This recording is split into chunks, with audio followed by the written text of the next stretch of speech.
Naam, karibu sana msikilizaji katika kituo hichi ili niweze kukufahamisha na kukujuza kuhusu yale ambayo yameendelea kutokea katika taifa letu tukufu la Tanzania.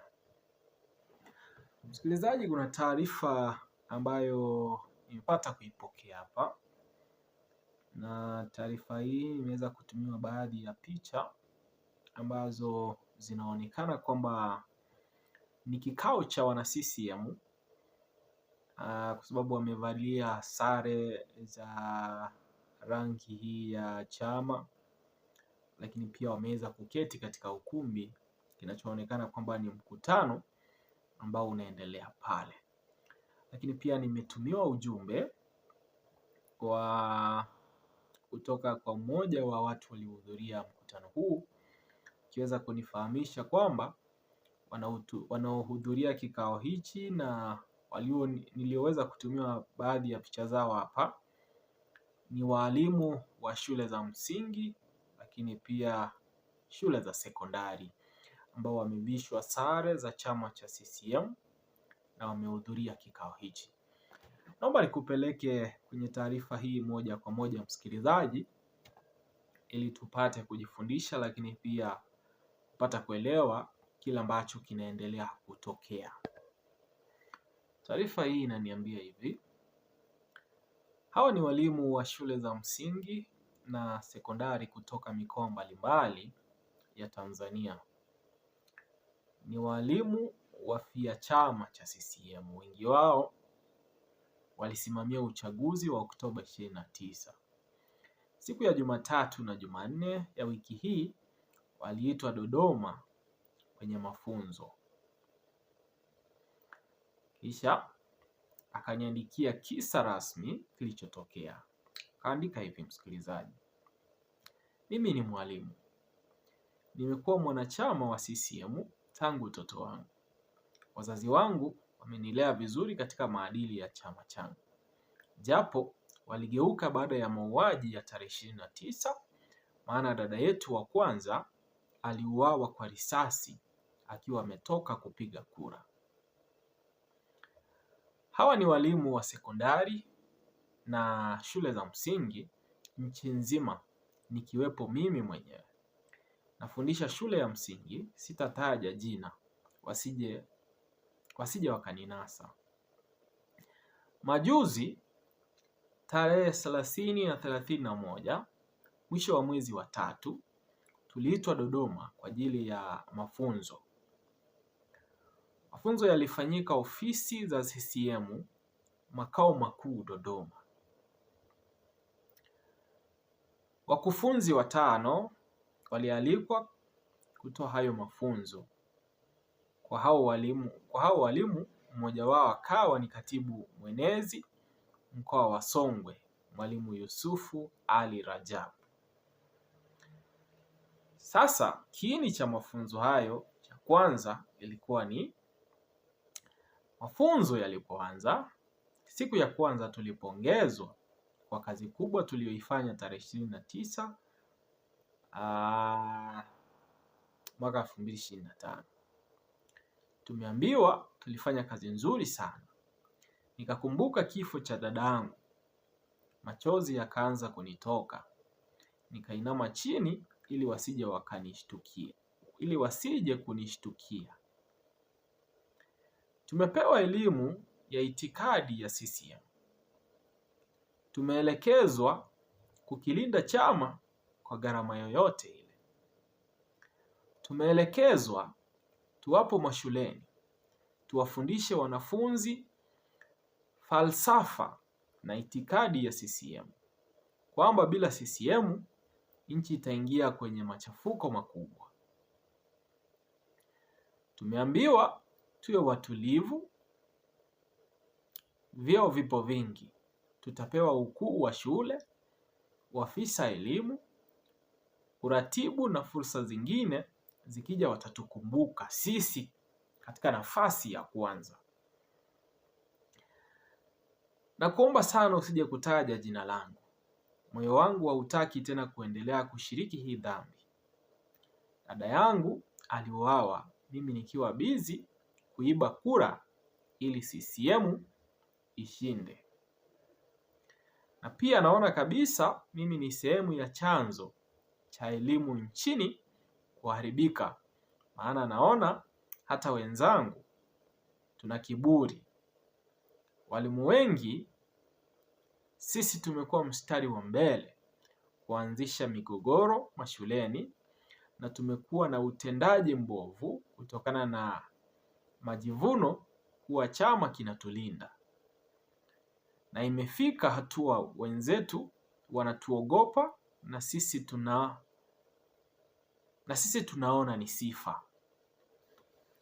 Msikilizaji, taarifa hii nimeweza kuitumiwa na dada ambaye amesema kwamba yeye ni mwalimu wa shule ya msingi, na siku ya Jumanne na Jumatatu wiki hii alihudhuria kikao hichi kilichoweza kufanyika katika ofisi ama makao makuu ya chama cha CCM nchini Dodoma, ambapo walimu ambao wanatumika na chama cha CCM ama waliopo chini ya chama hicho, wanaoshabikia chama hicho cha CCM, waliitwa ama walialikwa katika kikao hichi wakaweza kupewa mafunzo.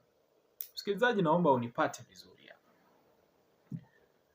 Walimu walipewa mwaliko na chama cha CCM, wakasafiri kutoka mikoa mbalimbali nchini Tanzania ili wahudhurie mikutano hii. Mkutano huu waliokuja kuhudhuria ni kuelekezwa jinsi watakavyoweza kukilinda chama, lakini pia kupewa kongole kwa sababu ya kile ambacho walikifanya tarehe 29 mwaka jana, siku ya uchaguzi mkuu nchini Tanzania. Kwa sababu dada huyu amesema kwamba walipewa nafasi za kusimamia nyingi za uchaguzi ama sehemu mbalimbali ambapo uchaguzi ulikuwa unafanyika.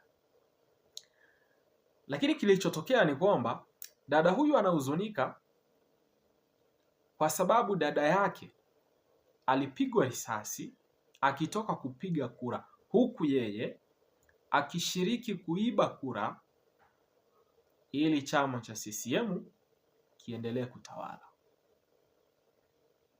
Yaani ametuhakikishia kwamba walimu hawa wanatumika na chama hichi kusababisha ama kutekeleza kila ambacho chama kinahitaji. Na sasa ikiwa walipewa nafasi za kusimamia uchaguzi katika sehemu mbalimbali, wakaambiwa pia watafute njia za kuiba kura ili chama kiendelee kupepea. Lakini sasa kinachopotosha zaidi, msikilizaji, ni kwamba viongozi hawa wanawaelekeza wakawafunze ama wakawaadae wanafunzi shuleni kuhusu kuendelea kufuatilia sera za chama cha CCM, kwa sababu kulingana na alivyosema dada huyu, wanawaelekeza wanafunzi kwamba isipokuwa CCM taifa litaweza kuingia kwenye machafuko. Kuna kifungu nimekisoma hapa,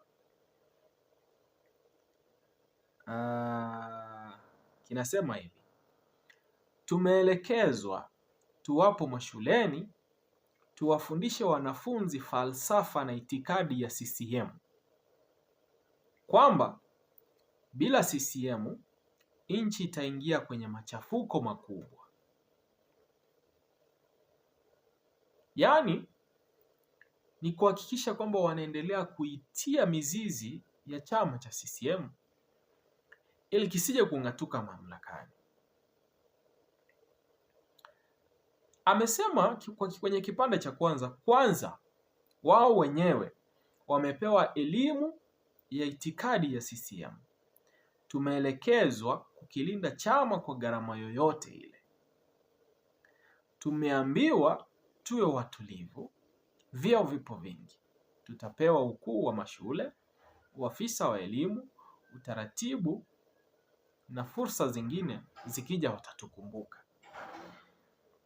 Kwa upande mwingine ni kwamba wamewapa ahadi walimu kwamba watapewa nafasi za kwanza panapotokea ajira mbalimbali katika serikali, panapotokea nafasi kadhaa ambazo zinaweza kutokea serikalini, kwamba walimu hawa ambao watashiriki katika kuwaandaa wanafunzi katika kuhakikisha kwamba wanaendelea kuzipitisha sera za chama hichi cha CCM, ambao wataweza kuwa wanaitwa na chama hichi, wanaitika, wanatokea kipindi wanahitajika bila kuuliza maswali, kwamba kutakapoweza kutokea nafasi za ajira wataweza kuwa wa kwanza kukumbukwa ama kupata nafasi hizo. Msikilizaji, naomba niulize swali ambalo naweza kupenda majibu kwenye comment section. Ikiwa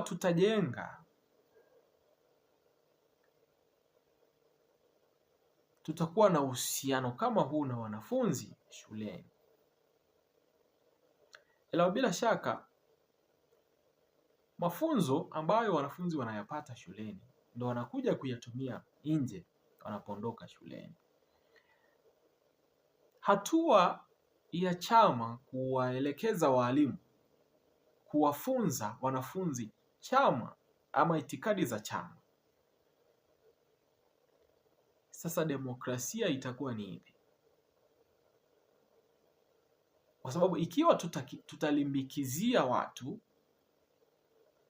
kwamba hichi ndo chama, bila chama hichi kutakuwa na machafuko, sasa vipi kwamba bila chama hichi kutakuwa na machafuko? Machafuko yanatokea wapi?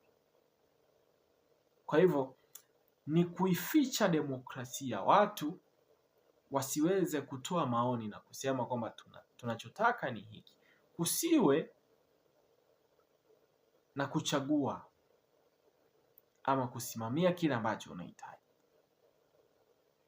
Hebu lakini tuachie maoni yetu kwenye comment section.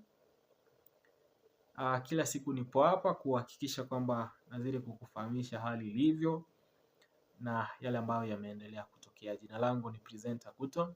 Ukipata nafasi na kuomba uendelea kupiga ama kutia subscription yako kwenye kituo hichi ili tuzidi kuendelea kuijenga familia kubwa zaidi.